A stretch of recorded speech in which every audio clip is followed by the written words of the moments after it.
birthday! Oh my gosh! On this season of Seven Little Johnstons. Dad, do it! Anna. I just bought my first home. Everyone in the family are coming over to have an official housewarming party. I grew up with this girl. She is tough. This year, we're spicing things up for our 25th wedding anniversary and challenging ourselves to new date ideas. Don't jiggle the pot too much. Today is prom. It was both of our first proms. I really didn't know what to expect, but I was more than happy with the outcome. It was great. Good night. Bye. I love you. I love you. When it is time for Alex to leave Allie, there's always tears. I don't know how many more goodbyes I can handle.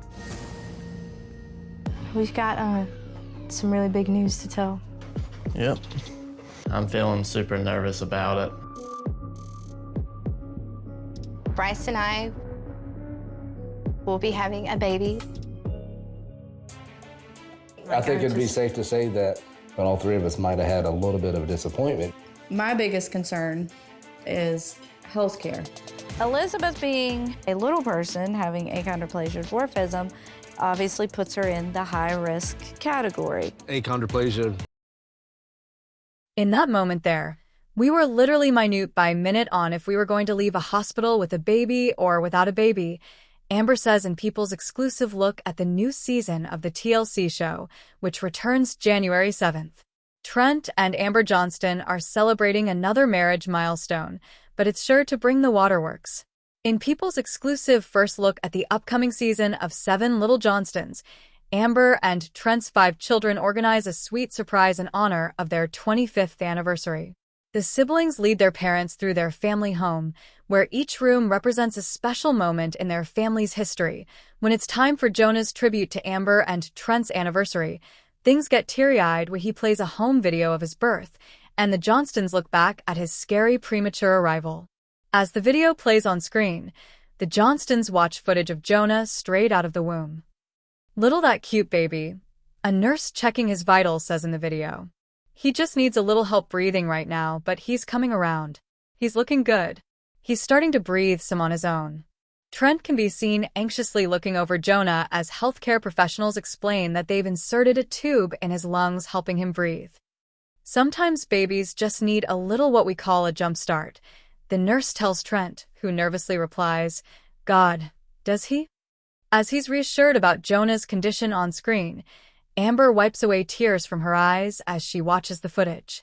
In that moment there, we were literally minute by minute on if we were going to leave a hospital with a baby or without a baby, Amber says as she gets emotional. In a conversation with cameras, Trent explains that Jonah was born 5.5 weeks early and hadn't been breathing when entered the world. His lungs did not work, and they were not developed all the way. And he was on life support for 6.5 weeks, he continues. Jonah was 6.5, 7 weeks old before we ever heard him make a sound. As Amber and Trent tear up after a walk down memory lane, they joke they should have saved Jonah's room for last. "It's hard seeing my parents get emotional because when I was born, my dad was around my age. And I know it's something that right now, I couldn't handle it," Jonah admits in his own confessional. "And the fact that they were able to do it, it is the reason why I'm here." "I would definitely say that Jonah's birth brought Trent and I closer together," Amber adds. In the bustling, laughter-filled household of the Seven Little Johnstons, it's easy to see only the vibrant tapestry of life they've woven, the chaotic family dinners, the good-natured teasing, the triumphs of children growing into adulthood. At the heart of this vibrant clan is Jonah, the firstborn, now a contemplative young man finding his way in the world. But for parents Amber and Trent Johnston, the memory of his very first, fragile days is a chapter etched not in chaos and laughter, but in the hushed, sterile beeps of a NICU, a story of terror, hope, and a fight for life that forever shaped them as parents and as a family. In an exclusive and emotionally raw interview, Amber and Trent open up about the traumatic premature birth of their son, Jonah, and the agonizing 6 weeks he spent on life support, a period that tested their resilience and faith in ways they never could have imagined. The unexpected storm, a pregnancy thrown into chaos. The journey to parenthood for Amber and Trent was one of excited planning, like any expectant couple. Amber's pregnancy, while carrying the added considerations of her achondroplasia, was progressing normally. They were preparing for a new arrival, decorating a nursery, and dreaming of the life they would build as a family of 3. However, at just 28 weeks, routine checkups spiraled into a nightmare. Amber's blood pressure skyrocketed, a dangerous sign pointing to preeclampsia, a potentially life-threatening condition for both mother and baby. The room just changed, Amber recalls, her voice softening as she is transported back to that moment. One minute it was all measurements and heartbeats. The next there was a seriousness, a urgency in the doctor's voice that turned my blood cold. They were talking about HELLP syndrome, a severe form of preeclampsia.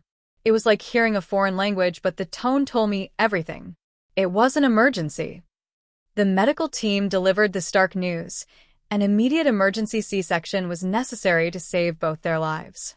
There was no time to process, no 9-month countdown to completion. The world shifted on its axis in a matter of minutes.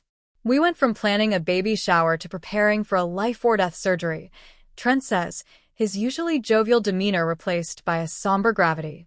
He reaches for Amber's hand. I was trying to be strong for her, but inside, I was terrified. I was about to become a father to a baby who wasn't supposed to be here for another 3 months. My mind was racing. Would he survive? Would Amber? A silent cry, meeting Jonah for the first time. On September 2nd, 2000, Jonah Lee Johnston entered the world not with a robust cry, but in silence. Weighing just 2 pounds, 11 ounces, he was impossibly small, his skin translucent and his body dwarfed by the wires and tubes that immediately surrounded him. They whisked him away so fast, Amber says, tears welling in her eyes. I got the briefest glimpse of this tiny, tiny little thing. He didn't cry. The silence was the worst part. You wait for that sound, that proof of life, and when it doesn't come, your heart just shatters.